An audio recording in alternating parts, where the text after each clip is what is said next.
देव हैं मदन मोहन जी। तो मदन मोहन जी के एक भक्त हुए, श्री सूरध्वज नाम था उनका, सूरध्वज जी।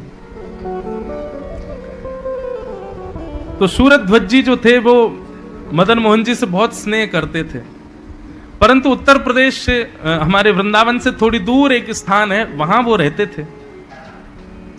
एक बार उन्होंने क्या किया कि अपने जिस नगर में वो रहते थे उस नगर के गुड़ बड़े प्रसिद्ध थे। तो एक बार उन्होंने वहां के गुड़ देखे और गुड़ देख करके उनको खरीदना प्रारंभ किया और खूब सारे ताजा ताजा गुड़ खरीद करके, और दुकानदारों ने कहा क्या करें इसका?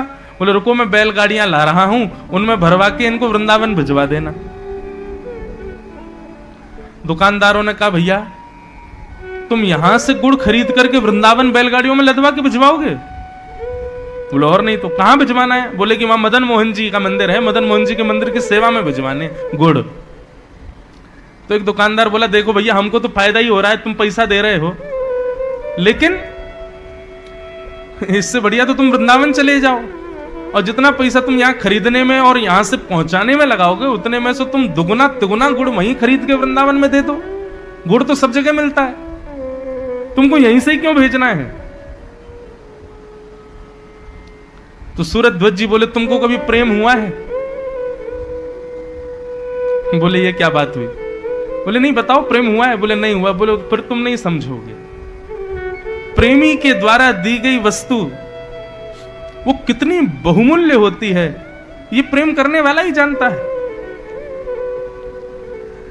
हम जिससे प्रेम करते हैं, जिससे हमारी बड़ी प्रीति होती है, उसके द्वारा दी गई एक छोटी सी भी वस्तु हो, उसके आगे लाखों करोड़ों की संपत्ति भी मिल जाए लेकिन वो भी साधारण लगती है उस वस्तु के आगे। प्रेमी के द्वारा दी गई वस्तु का इतना मूल्य होता है। हमारे वृंदावन में बिहारी जी में खूब गुलाल उड़ते हैं, क्या कहते हैं, होली के समय पर। एक वैष्णव के घर में गया तो वहां उन्होंने क्या कर रखा था, थोड़ा सा एक पोटली बना करके अपने मंदिर में रखी। तो मैंने ऐसी सच पूछा, मैंने कहा ये क्या है? बोले हम 9 वर्ष पहले वृंदावन गए थे, तो वृंदावन में जब गए तो बिहारी जी के अंदर गर्भगृह से गुलाल उड़ाया जा रहा था, तो हमने हाथ ऊपर किया तो एक गुलाल का थोड़ा भारी सा डेला आकर मेरे हाथ में ही पड़ा और मेरे हाथ में ही भर गया। तो मुझे लगा कि मेरे श्याम सुंदर ने दिया है, इसको तो कभी खर्च नहीं करेंगे। पोटली में बांध करके हमने रख लिया, 8 वर्षों से रखा है। प्रेमी की तो स्थिति ऐसी होती है, प्रेमी का तो स्वभाव ऐसा होता है। और उन्होंने महाराज इतनी दूर से गुड़ खरीद के बैलगाड़ियों में लद करके मदन मोहन जी मंदिर भिजवाए वृंदावन। गुड़ 5-6 दिन का समय लग गया महाराज, बैलगाड़ी अपनी गति से चलती है। 6 दिन में वो गुड़ पहुंचे वृंदावन, और जब वृंदावन पहुंचे तो समय हो रहा था रात्रि के 11-12, सारे मंदिर बंद हो चुके थे 8-9 बजे ही। 8-9 बजे मंदिर बंद हो गए, अब बैलगाड़ियां पहुंच गई वृंदावन। अब बैलगाड़ी वाले बेचारे क्या करें, जब तक मंदिर खुलेंगे नहीं, पुजारी मिलेंगे नहीं, तब तक गुड़ दे नहीं सकते, तब तक बैठे रहो। रात्रि में जाकर के सब बैलगाड़ी वाले सब मंदिर के बाहर ही अपनी बैलगाड़ियां खड़ी करके सो गए। सुबह होगी तब गुड़ देंगे। लेकिन उस गुड़ की सुगंधी श्री मदन मोहन जी को आने लगी और मदन मोहन जी व्याकुल हो गए। भैया ये वृंदावन से खरीद के भी दिए जा सकते थे, लेकिन वो अपने नगर से बना के भिजवाए उसने। स्वप्न में सो रहे पुजारी जी को स्वप्न आ गया और मदन मोहन जी रोने लगे। पुजारी जी बोले जय जय, कहा भयो आप रो काहे को रहे हो? सेवा में कोई कमी रह गई? नाथ आपकी सेवा में कोई अपराध बन गया, आप रो काहे को रहे हो? मदन मोहन जी बोले मेरा एक भक्त है, वाको नाम है सूरध्वज, वाने अपने नगर से गुड़ भेजे मेरे ताई, और गुड़ आकर के बाहर मंदिर के बाहर बैलगाड़ी में लदे भय रखे हैं। मेरा बहुत जोर से मन है रो उनको खावे को। आप जल्दी मंदिर आओ और मंदिर खोलो, और मंदिर खोल करके मुझको गुड़ को भोग लगाओ। पुजारी जी बोले नाथ अर्धरात्रि का समय हो रहा है, दोबारा नहाना पड़ेगा, सब व्यवस्था करनी पड़ेगी, और आधी रात में कौन से मंदिर में भोग लगता है? सुबह तक प्रतीक्षा कर लो, 2-4 घंटे में भोर हो जाएगी। सुबह मंगला आरती करके आपका श्रृंगार करके फिर गुड़ों का भोग लगा देंगे, थोड़ी प्रतीक्षा कर लो। मदन मोहन जी और जोर जोर से रोने लगे। बोले एक तो मैं इतना व्याकुल है रहा हूं, मेरे मन में इतनी भावना है रही है वाकू खावे की, और तू है क्या मुझे और प्रतीक्षा करवा रहा है? अब मुंह पे प्रतीक्षा आ रही, अवैया, और अवैया के मंदिर खोल और गुड़ को भोग मुकुल लगा। और अर्धरात्रि में पुजारी जी नहा धो करके गए, बाहर खड़ी बैलगाड़ियों में जितने गुड़ आए थे सब गुड़ उतरवा के मंदिर में धरवाए और उन गुड़ों का प्रसाद श्री मदन मोहन जी को लगाया। तब मदन मोहन जी का शयन रात्रि 2 बजे हुआ। ऐसे प्रेमी हैं हमारे ठाकुर। तो हमारा वृंदावन तो प्रेम का प्रमुख है, प्रेम की राजधानी है, वहां तो प्रेम की प्रधानता रहती है। भक्त अपने प्रेम भाव प्रस्तुत करता है, ठाकुर जी उसी से ही रीझते हैं। अब यहां पर मैत्रेय मुनि और श्री विदुर जी का संवाद सुनाते हैं श्री सुखदेव जी महाराज। सुखदेव जी कहते हैं, बोले मैत्रेय मुनि के आश्रम पर श्री विदुर जी गए। विदुर जी कौन है बंधुओं? विदुर जी कौरवों के सेनापति। हुआ कुछ ऐसा था कि भगवान शांति प्रस्ताव लेके शांति दूत बन करके आए। भगवान शांति दूत बन के आए और भगवान ने कौरवों से आकर के कहा कि भाई युद्ध उचित नहीं है, 5 पांडवों से आपका जो युद्ध है वो उचित नहीं है। कितने बालक अनाथ हो जाएंगे, कितनी माताएं विधवा हो जाएंगी, ये अच्छा नहीं है। इसलिए दुर्योधन, मैं तो यही चाहूंगा कि तुम 5 पांडवों को 5 गांव दे दो, वे 5 अपना गुसर बसर कर लेंगे, ये युद्ध क्यों करना है? दुर्योधन ने कहा, सुच्चग्रैव न दास्यामि बिना युद्धेन केशव, सुई के नौक के बराबर जमीन भी नहीं दूंगा बिना युद्ध के। भगवान की बात का मान भी नहीं रखा दुर्योधन ने। ठाकुर जी ने एक बार आग्रह किया। बंधुओं, आग्रह सदैव एक ही बार हो, बार बार किसी वस्तु के प्रति आग्रह मत करो। आप ये कहते हैं कि हम उसका भला चाहते हैं इसलिए बार बार कह रहे हैं, वो तो नहीं चाहता ना अपना भला। आप चाहते हो तो एक ही बार कहिए, बार बार मत कहिए।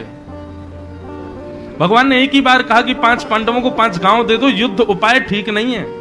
लेकिन दुर्योधन ने मना कर दिया, नहीं, सुई की नोक के बराबर जमीन भी चाहिए तो मुझसे युद्ध कर लें पांडव और मैं दे दूंगा। भगवान मौन हो गए।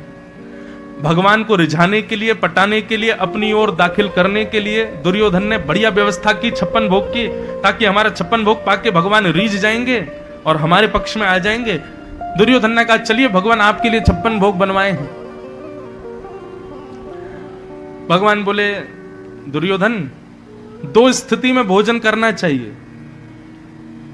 पहला, भूख लगी हो तब, और दूसरा, खाने वाले में बहुत प्रेम हो तब। यहां दोनों ही स्थिति नहीं है। मुझे भूख भी नहीं लगी और तुम्हारा प्रेम तो बस खोखला है बाहर का। यदि वास्तविक होता तो तुम मेरी बात का मान रखते, इसलिए मुझे भोजन नहीं करना। और रही बात आज की, तो आज तो मेरा निमंत्रण विदुर जी के यहां है। उसी सभा में विदुर जी बैठे थे, वहीं पर ही विदुर जी ने, आसपास के लोग सब विदुर जी को देखने लगे, इनके यहां निमंत्रण है। विदुर जी बोले, मैंने कब बुलाया इनको? मैंने तो कभी निमंत्रण नहीं दिया भगवान को। लेकिन भगवान ने भरी सभा में बोल दिया कि मैं तो विदुर जी के यहां आज भोजन है, वहां जाऊंगा। विदुर जी बोले, ये बोल रहे हैं तो इसका मतलब ये निश्चित आज आ ही जाएंगे। विदुर जी भागे, पादुका कहीं गिर रही हैं, महाराज मालाएं टूट टूट के कहीं गिर रही हैं, व्याकुल हो गए बिल्कुल। अब समझ नहीं आ रहा क्या करें। पत्नी को घर जाकर के केवल शॉर्ट नोटिस में संदेश दे दिया, भगवान आ रहे हैं, जल्दी व्यवस्था करो। बड़ी सभा में उन्होंने कहा है वो यहां के प्रसाद पाएंगे। पत्नी बोली, घर में तो कुछ है ही नहीं। बोले, रुको मैं बाजार से लेके आ रहा हूं, तुम बस घर साफ सफाई कर लो और तो ये थोड़ा स्नान करके बढ़िया वस्त्र पहन लो। विदुर जी वहां से गए। पत्नी स्नान करने के लिए जैसे ही गई, स्नान करके वस्त्र पहन रही थी, इतने में तो भगवान आ गए। द्वार खटखटाया, खोलो। जैसे ही विदुरानी ने सुना, द्वार पर मधुर स्वर, व्याकुल हो गई। अस्त व्यस्त वस्त्रों में ही गई है। द्वार खोल करके देखा तो आज विदुर विदुरानी के घर के द्वार पर शंख चक्र गदा पद्मधारी श्रीमन नारायण द्वारिकाधीश खड़े हुए। लोगों के निमंत्रण देने पर भी भगवान नहीं जाते, लेकिन विदुर के यहां तो बिना बुलाए पहुंच गए ठाकुर जी। विदुरानी देख करके वहीं से बलैया लेने लगी। इतने सुंदर, श्याम सुंदर। बंधुओं, ठाकुर जी यदि कभी मिलेंगे ना, 2-3 स्थिति होंगी हमारी। पहली, देह का ध्यान नहीं होगा।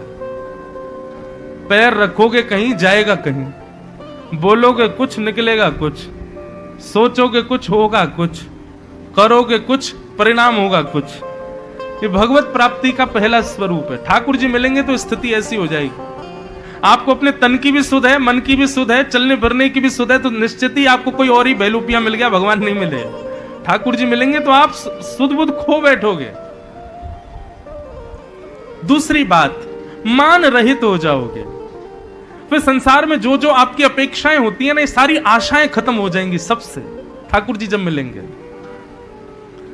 विदुरानी तो बिल्कुल भाव विभोर हो गई, ठाकुर जी को जाकर के देखने लगी, क्या दूं, क्या कहां बैठाऊं, क्या करें, कैसे करें। पाटा भी उल्टा बिछा दिया और ठाकुर जी उल्टे पाटे पे ही बैठ गए। फल ला करके खिलाने लगी, लेकिन उतार उतार के छिलके ठाकुर जी को देती जाए, फल दूर फेंकती जाए, ठाकुर जी छिलके ही खाते गए। इतने में विदुर जी आ गए और विदुर जी ने आकर के खूब डांट लगाई, अरे क्या कर रही हो, आज जैसे तैसे द्वारिकाधीश घर पर आए, तुम उनको छिलके खिला रही हो। अपने सिर को पीटने लगी, अरे राम राम, मुझे तो पता ही नहीं था कि मैं छिलके खिला रही हूं, मुझसे गलती हो गई, अपराध हो गया। विदुर जी चरणों में प्रणाम करके बोले, भगवान आपने बहुत छिलके खा लिए, आप क्षमा करना, ये तो ऐसी बावड़ी है, बताओ कुछ भी खिला दिया, लीजिए फल खाइए। जैसे ही फल खिलाया, भगवान ने फल मुख में लिया, और जैसे कोई कड़वी वस्तु खाने के बाद मुख की आकृति हो जाती है, ठाकुर जी की मुख की आकृति ऐसी हो गई। विदुर जी बोले, क्या हुआ भगवान, फल कड़वे हैं? हाँ, हमको तो जो विदुरानी छिलके खिला रही थी उसके आगे तो कड़वे ही लग रहे हैं, हमको फल की इच्छा नहीं है। विदुरानी जी आप सामने बैठो और सुनो, वो छिलके ही खिलाओ, उसी में सुख मिल रहा है। ये भाव देख करके, जान करके विदुर विदुरानी दोनों नाचने लगे, आनंदित होने लगे, ठाकुर जी के इस प्रिय भाव पर रीझ गए।